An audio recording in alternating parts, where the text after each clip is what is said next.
Strike. No one's saving those. Putting them on a real, anyone that try and makes it in the game, there's this real focus and highlight on them, which really puts them under a lot of pressure. Where are we with Asians football, and where do you think we need to go in terms of getting players in? Personally, I never came across any, boundaries or hurdles being put up in front of myself. Incredible. People often ask me, did you not make it because you're Asian?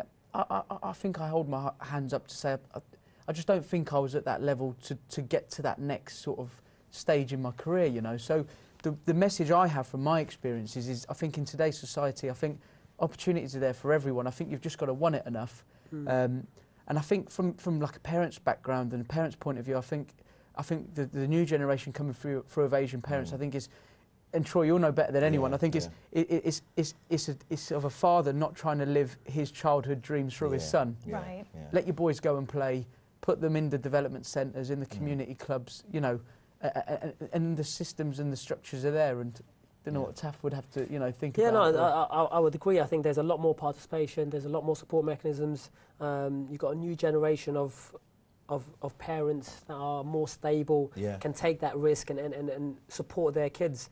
But going back to Anish's point, was there barriers that you face? For me, I faced a lot of barriers, and when I look back, 9/11 and being a Muslim, it was a difficult time for me, and after that as well.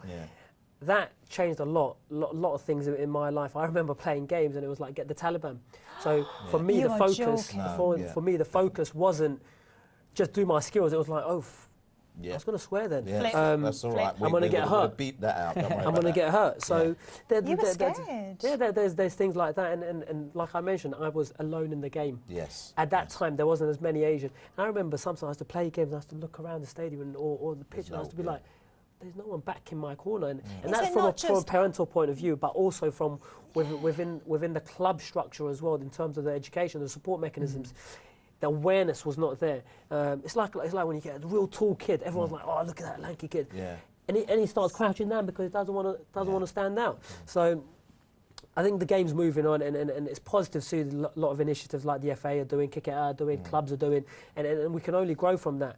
There's a huge migration of players, coaches, and we need that education. We need that support mechanism to actually bring everyone together. And that's what you're doing. And I think that's how we move forward together. And I think just quickly, what on Taff said about the support and the sort of stability of parents. I think our parents' generation, I think they were sort of first generation, sort of born and bred. Mine were here, so it was kind of tough for them.